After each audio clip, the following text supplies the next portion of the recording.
Hey guys, welcome to Uttarakhand 2.0 Amarjeet में आप सभी का स्वागत है।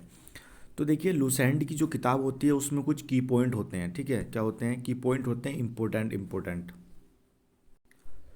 तो उन की पॉइंटों को मैंने कल कवर कर लिया था। ठीक है, तो इस चक्कर में कल वीडियो नहीं आ पाई हिंदी की, तो आज मैंने उन्हें मतलब एकत्रित कर लिया है की पॉइंटों को। लूसेंट के थ्रू जैसे बनते हैं ना क्वेश्चन, छोटे छोटे कई बार क्वेश्चन बन जाते हैं। ठीक है, तो उन्हीं क्वेश्चनों को हम देखेंगे। लगभग 22 क्वेश्चन है ये वाले, और हिंदी के क्वेश्चन है। इन्हें मैंने कल संकलन किया है इनका। ठीक है, और बताऊंगा आपको किस तरीके के क्वेश्चन एक दो बने थे वीडियो वाले में और कनिष्ठ सहायक में। देखिए, सबसे पहले क्या कहता है, सबसे पहला क्वेश्चन क्या कहता है कि हिंदी में स्वरों की कुल संख्या कितनी है। तो आप लोगों ने जाहिर सी बात है कितनी, हिंदी में कुल स्वरों की संख्या कितनी, यहाँ पे 11 है। ठीक है, इसके अलावा दो और होते हैं, तो वो तो अयोगवा होते हैं, ना स्वर में काउंट होते हैं ना व्यंजन में काउंट होते हैं। चलिए अगला क्वेश्चन पे बढ़ते हैं। क्वेश्चन नंबर 2 देखिए क्या कहता है।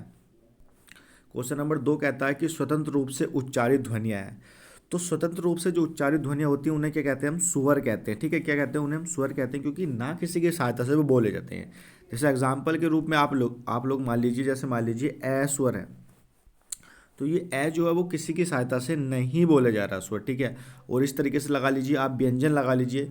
जैसे व्यंजन को आप लगा लीजिए कै, तो कै का देखिए अगर आप लोग बोलेंगे तो कै हलन प्लस ए हो जाएगा ये वाला। ठीक है, तो ये दूसरे की सहायता से बोले जा रहा है। ठीक है, तो ये स्वर की बात करें तो क्या होता है, किसी दूसरे की सहायता से ये नहीं बोले जाते। चलिए इसके बाद क्वेश्चन नंबर 3 देखते हैं क्या कहता है कि किस स्वर की मात्रा नहीं होती। देखिए कितने स्वर हैं? 11।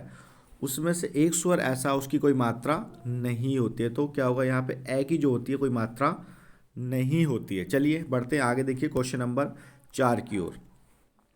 क्वेश्चन नंबर 4 ये कहता है कि हिंदी में मात्राओं की कुल संख्या कितनी। देखिए एक की तो मात्रा नहीं है, इसके अलावा सबकी मात्रा है। तो हिंदी में कुल मात्राओं की संख्या कितनी हो गई यहाँ पे? तो यहाँ पे मात्राओं की संख्या कितनी हो गई? Option number 10। ठीक है, कितने होते हैं वो? 10 होते हैं जिनकी मात्राएं होती हैं। चलिए क्वेश्चन नंबर 5 की ओर बढ़ते हैं। देखिए क्वेश्चन नंबर 5 क्या कहता है। क्वेश्चन नंबर 5 कहता है कि उच्चारण स्थान के आधार पर, देखिए क्या कहता है, उच्चारण स्थान के आधार पर कंठ से लेकर मुख से विवर, ठीक है, मुख से विवर में उच्चारित ध्वनियों का सही अनुक्रम क्या है। ठीक है, तो सही अनुक्रम बताना है। देखिए सबसे पहले क्या आएगा? कंठ आएगा। कंठ के बाद तालव्य आएंगे, तालव्य के बाद मूर्धन्य आएगा। मूर्धन्य के बाद देखिए इस तरीके से लिखा होता है वत्सर्य है। ठीक है, वत्सर्य है, फिर उसके बाद दंती है, फिर उसके बाद ओष्ठी आएगा। ठीक है, इस तरीके से मतलब ये इन ध्वनियों का जो होता है वो उच्चारण होता है। क्या क्या? देखिए सबसे पहले कंठ आएगा, फिर तालव्य आएगा, फिर मूर्धन्य है, फिर वत्सर्य है, फिर दंत और फिर ओष्ठी आएगा। चलिए ठीक है, इतना हो गया, आगे बढ़ते हैं। देखिए क्या होता है इसके बाद। क्या कहता है कि मात्रा के आधार पर ए, ठीक है, बड़ा ए कैसा स्वर है। ठीक है, तो कैसा स्वर है? दुई मात्रा स्वर है। ठीक है, तो इसमें दो ही मात्रा का मतलब ये स्वर है। ठीक है, चलिए आप लोग याद रखेंगे इसे। चलिए इसके बाद देखिए क्वेश्चन नंबर 7 क्या कहता है कि सभी स्वर कैसी ध्वनियाँ हैं। मतलब जितने भी स्वर हैं वो 11 के 11 वो कैसी ध्वनियाँ हैं। तो ठीक है, तो वो घोष, जिसे हम सघोष भी कह देते हैं। ठीक है, घोष जिसे हम सघोष भी कह देते हैं, वो सभी इसमें आती हैं, घोष या सघोष ध्वनियों में। चलिए इसके बाद आगे बढ़ते हैं। आगे देखिए क्या कहता है कि मूलतः हिंदी में वर्गों की संख्या कितनी है। ठीक है, वर्गों की, ठीक है, वर्गों तुम यहाँ पे वर्गों बोल दो, या यहाँ पे जैसे तुम क्या बोल दो, वर्णों की संख्या कितनी है। ठीक है, कितनी है वर्णों की संख्या, टोटल की बात कर रहे हैं यहाँ पे। तो पूरी तरीके से हम उन्हें अगर डिवाइड करके देखेंगे तो वो 52 हो जाएंगे उनको, अगर बाद में हम टोटल करेंगे तो। ठीक है, कितने हैं वो? 52 है। चलिए अगला देखिए आगे क्या कहता है कि कौन से वर्ण अयोग्य हैं। ठीक है, तो ये तो वेरी इंपॉर्टेंट है अयोग्य, ये तो कितनी बार क्वेश्चन पेपर में आता है, तो आप लोग इसे इंपॉर्टेंट रखें। तो ए और ए, ठीक है, तो ये वाले देखिए अयोग्य वर्ण ये है। चलिए इसके बाद अगला देखिए क्वेश्चन नंबर 10 क्या कहता है कि कंठोष्ठीय स्वर कौन सा है। तो कंठोष्ठीय स्वर देखिए ये वाला होगा। ठीक है, ओ और ओ, ठीक है, ये वाले ये हो गए हमारे कंठोष्ठीय स्वर। ये यहाँ पे होगा छोटा ओ और बड़ा ओ, ये वाले। ठीक है, कंठोष्ठ मतलब कंठ और ओष्ठ दोनों से इनका मतलब यहाँ पे उच्चारण होता है। ठीक है, चलिए इसके बाद आगे देखिए क्वेश्चन नंबर 11। क्वेश्चन नंबर 11 क्या कहता है कि मूल स्वर कौन से हैं। तो मूल स्वर कौन से होंगे? देखिए सबसे पहले तो ए होगा, फिर उसके बाद ऊ होगा, फिर देखिए छोटा ई होगा, और इसके बाद क्या होगा यहाँ पे? ऋषि होगा। ठीक है, सब चीज़ इसमें छोटी छोटी होंगी। ठीक है, तो ये होगा हमारे यहाँ पे क्या? मूल स्वर ये यहाँ पे ये हो गए हैं। चलिए इसके बाद देखिए आगे बढ़ते हैं। इसके बाद देखिए आगे क्या कहता है कि एक ही सांस से, ठीक है, एक ही सांस से आघात झोंके में उच्चारित ध्वनि क्या कहलाती है। ठीक है, तो एक ही सांस में बोलेंगे हम। अघात झोंके में उच्चारित ध्वनि क्या कहलाती है यहाँ पे? तो राइट आंसर क्या होगा यहाँ पे?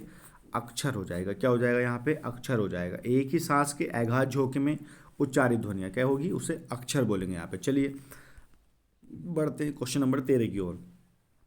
क्वेश्चन नंबर 13 क्या कहता है कि दंतमूल ध्वनियाँ कौन सी हैं? देखिए दंतमूल को क्या बोल सकते हैं हम? वत्सर्य भी बोल सकते हैं। ठीक है, क्या बोल सकते हैं हम? वत्सर्य भी हम बोल सकते हैं दंतमूल ध्वनियों को। ठीक है, तो ये कौन कौन सी होंगी? इंपॉर्टेंट हो जाता है ये। तो एक तो न होगा, उसमें एक स होगा, एक र होगा, और एक इसमें क्या होगा? ल होगा, वत्सर्य या दंतमूल ध्वनि में। ठीक है, क्या क्या होगा देखिए एक बार देख लेते हैं।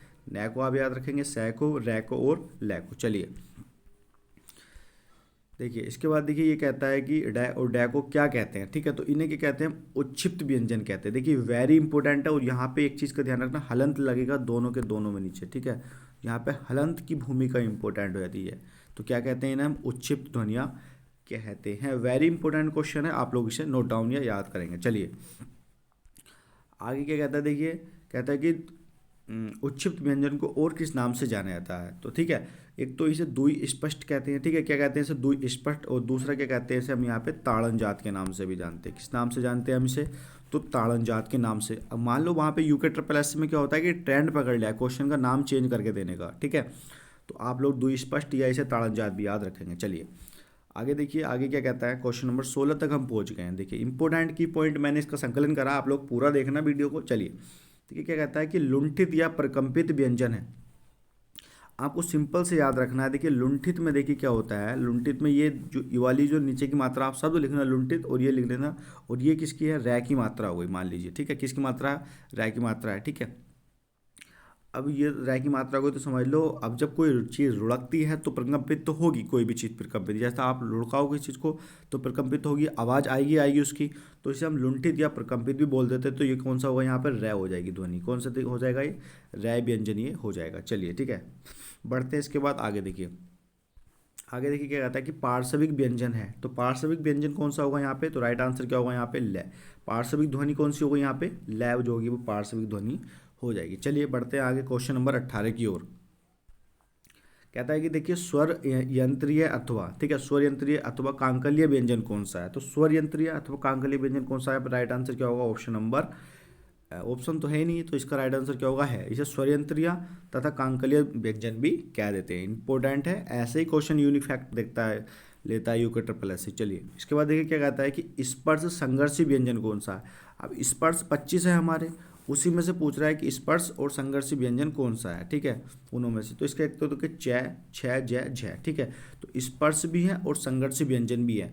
तो यूके ट्रिपल एस का जो पेपर हुआ था ना, कनिष्ठ सहायक का जो हुआ था सेकंड मीटिंग में, तो उसमें ये क्वेश्चन था। ठीक है, कि स्पर्श और संघर्षी व्यंजन कौन सा? आप लोगों को अगर याद होगा, कैंडिडेट तो यहाँ पे जुड़े होंगे, तो यहीं से वो क्वेश्चन मान लीजिए पिक किया था यूके ट्रिपल एस ने। तो स्पर्श भी है और संघर्ष भी है, और यहाँ पे व्यंजन पूछ रहा है। वो जो 25 होते हैं ना स्पर्श, तो उसी में से ये पूछ रहा है। तो च, छ, ज और झ। चलिए इसके बाद देखिए क्वेश्चन नंबर 20 पे देखते हैं क्या कहता है कि जय वर्ण किन वर्णों के योग से बना है? ठीक है, ज्ञानी वर्ण। ठीक है, ज्ञानी वर्ण वाला ज्ञानी वर्ण किन वर्णों के योग से बना है? ठीक है, तो इसका आंसर क्या हो जाएगा यहाँ पे?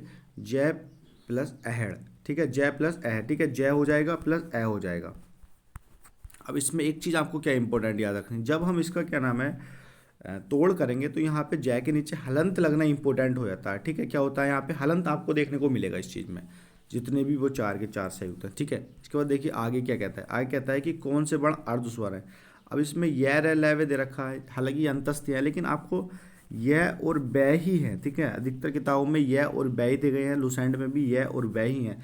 तो अर्धस्वर कौन से होंगे यहाँ पे? य और बै। चलिए इसके बाद देखिए संयुक्त व्यंजन कौन से हैं? तो संयुक्त व्यंजन देखिए ज्ञानी वाला, तिरी, त्रय, ठीक है, और ये वाला श्रय हो गया, और ये हो गया। ठीक है, क्षत्रिय हो गया, ये त्रय हो गया, ज्ञानी हो गया, और यहाँ पे ये श्रय हो गया। ठीक है, तो ये चारों के चारों यहाँ पे ये हो जाते हैं क्या? ये हमारे ये संयुक्त व्यंजन। तो यहाँ से क्वेश्चन इंपॉर्टेंट बन जाता है। आज के लिए इतना ही। ठीक है, इंपॉर्टेंट क्वेश्चन थे, मैंने सोचा कि इनका संकलन करके आप लोगों के माध्यम से इन्हें उपस्थित कराऊँ। ठीक है, चलिए मिलते हैं फिर आपसे शाम को मॉर्निंग में हो सकता है कि आज उत्तराखंड की वीडियो आए, आप लोग वेट करना, ठीक है। बाकी अगर आप यहाँ तक वीडियो देखिए तो अगर आप लोग चैनल पर नए हैं तो चैनल को आप लोग सब्सक्राइब कर लीजिए। चलिए मिलते हैं आपसे नेक्स्ट वीडियो में, जब तक के लिए देखते रहिए, हंसते रहिए, मुस्कुराते रहिए और देखते रहिए उत्तराखंड 2.0 अमरजीत। धन्यवाद।